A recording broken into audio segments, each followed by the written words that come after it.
बहुत बहुत स्वागत है आपका स्मार्ट स्टडी क्लासेस 77 के यूट्यूब चैनल पर। दोस्तों आज हम लोग बहुत ही कम समय में संगम वंश को देखेंगे और संगम वंश के जो महत्वपूर्ण प्रश्न आते हैं उनको हम तथ्यों के रूप में समझेंगे और इनको अगर आपने एक से दो बार देख लिया तो ये आपको याद हो जाएंगे। हम सभी दोस्तों जानते हैं कि जो चोल, चेर और पांड्य ये तीन वंश हैं।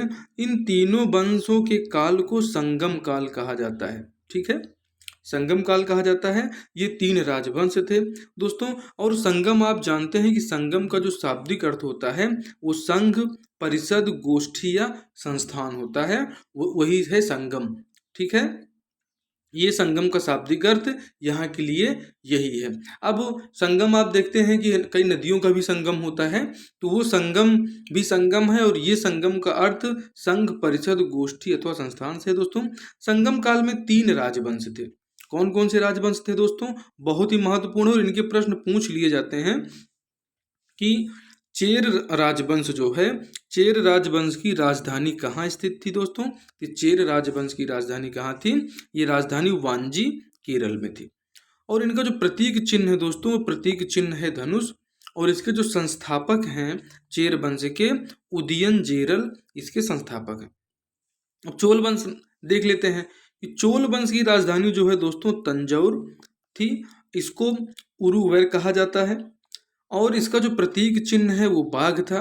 और इसके जो संस्थापक हैं इलजेत चेन्नी चोल वंश के संस्थापक थे।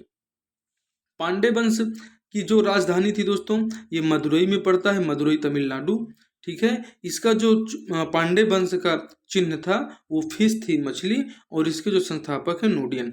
पांडे वंश के संस्थापक नोडियन, चोल वंश के संस्थापक इलचेत चेन्नी और चेर वंश के संस्थापक उदयन जेरल को आप अपने दिमाग में बैठा लें।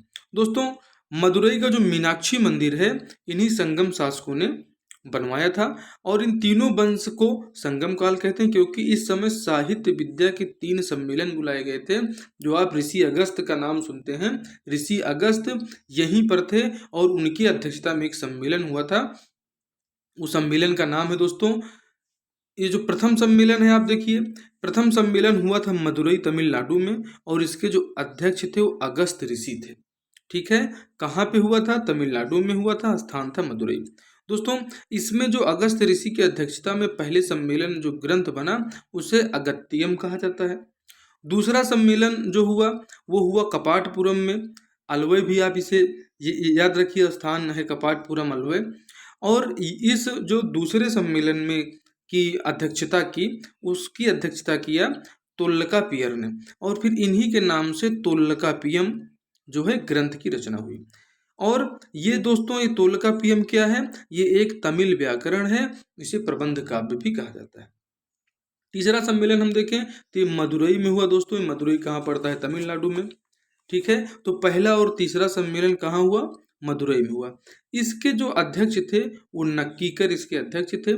इसमें दोस्तों जो ग्रंथ की रचना हुई पतूप ताप, ठीक है, पतूप पातु इसे आप याद रखना है, इतूत गोई इसे याद रखिएगा, और पेदिन किलकणक्कू इसे आपको याद रखना है। ये तृतीय सम्मेलन में रचा गया ग्रंथ है। ठीक है, इनके कुछ महत्वपूर्ण शासकों को हम देख लेते हैं दोस्तों। उत्तर प्राचीन काल चोल या द्वितीय चोल भी कहा जाता है। इनका काल जो है दोस्तों 850 से 1200 ईस्वी तक। देखिए जब मुसलमान आक्रमणकारी आते हैं तो इन लोग का जो है सिस्टम खत्म हो जाता है। दोस्तों ये जो उत्तर प्राचीन कालीन चोल हैं या द्वितीय चोल इनको जो कहा जाता है, इसका संस्थापक कौन था? विजयालय, जिसने नरकेसरी की उपाधि धारण की थी। और जो इनका चोल द्वितीय चोल है इनकी राजधानी थी तंजावुर। ठीक है, इस वंश की प्रधानता को स्थापित करने का श्रेय परमांतक प्रथम को है, ये जो है माना जाता है। इसके प्रसिद्ध शासक आपने बहुत बार पढ़ा है, राज प्रथम किस वंश के शासक थे? तो दोस्तों इसी चोल वंश के शासक थे, वो भी द्वितीय चोल। ठीक है, यह परांतक का द्वितीय पुत्र था। परांतक जो शासक थे इनका दूसरा पुत्र था दोस्तों। बृहदेश्वर मंदिर, भारी भरकम नंदी की मूर्ति जो लगी हुई है वो बृहदेश्वर मंदिर में है, और बृहदेश्वर मंदिर का निर्माण किसने कराया था? राजराज प्रथम ने।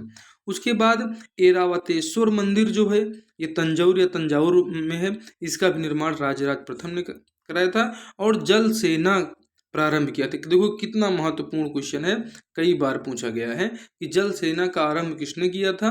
तो जो हमारी नौसेना है, ये नौसेना राजराज प्रथम, इनके ज़माने में आप देखें कि मलाया द्वीप तक जो है हम लोग का कब्जा हुआ करता था। उसके बाद राजेंद्र प्रथम, आप देखिए कि राजेंद्र प्रथम जो है ये 1014 से 1044 ईस्वी तक रहे। इन्होंने, इनका सर्वोच्च पद था जो दोस्तों ये गंगाई चोल इन्होंने धारण किया था। चोल वंश के हैं तो गंगाई चोल याद करने में कोई दिक्कत नहीं। और गंगाई चोल जब याद हो जाएगा तो राजेंद्र प्रथम ने गंगाई कोंड चोलपुरम मंदिर भी इन्होंने इसका निर्माण भी कराया था। इसे भी हमें अब याद रहने वाला है। दोस्तों महत्वपूर्ण तथ्य इनके बारे में और हैं जो हमारी परीक्षा में पूछे जाते हैं कि चोलों की शक्तिशाली नौसेना का कारण बंगाल की खाड़ी को चोलों की झील कहा जाता है। देखिए व्यापम में पूछा गया है।